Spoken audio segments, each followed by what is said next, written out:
एक महत्त्वाची घडामोड आहे। संतोष देशमुख हत्या प्रकरणात एक मोठी अपडेट आहे। फरार तिन्ही आरोपींना पळून जाण्यात मदत करणारा संशयिताला ताब्यात घेण्यात आलाय।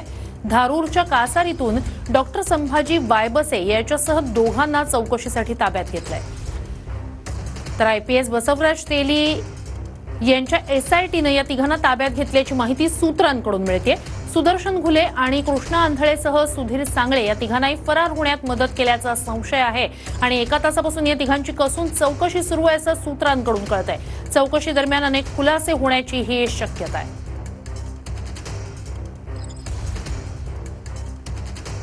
अधिकची माहिती आपले प्रतिनिधी कृष्णा सोनारवडकर यांच्याकडून घेऊया। कृष्णा, अपडेट्स काय? ते आपण पाहतो की बीड मधल्या मस्ताचोकचे सरपंच संतोष देशमुख यांच्या हत्या प्रकरणात मुख्य आरोपी असलेले सुदर्शन घुले आणि त्याचबरोबर कृष्णा आंधळे आणि सुधीर सांगळे हे तीनही आरोपी फरार आहेत। मात्र मागच्या काही दिवसापासून सीआयडी कडून एसआयटी कडून त्यांचा शोध सुरू आहे, मात्र ते अद्याप सापडलेले नाहीयेत। मात्र या तीन आरोपींना पळून जाण्यात मदत केल्याचा संशय जो आहे तो संभाजी वायबसे यांच्यावरती आहे आणि ते सुद्धा मागील काही दिवसापासून सापडत नव्हते। ते सुद्धा त्यांच्या सुद्धा मागावरती पोलीस होते आणि अखेर त्यांना ताब्यात घेतल्याची माहिती जी आहे ती चौकशी कमी आता समोर आलेली आहे। एसआयटी मधील सूत्रांनी दिलेल्या माहितीनुसार संभाजी वायबसे आणि इतर दोन जे काही संशयित आहेत त्यांना ताब्यात घेण्यात आले आणि त्यांच्याकडे कसून चौकशी केली जाते की खरोखरच त्यांनी सुदर्शन घुले आणि इतर जे दोन आरोपी आहेत त्यांना पळून जाण्यात काही मदत केलेली आहे का।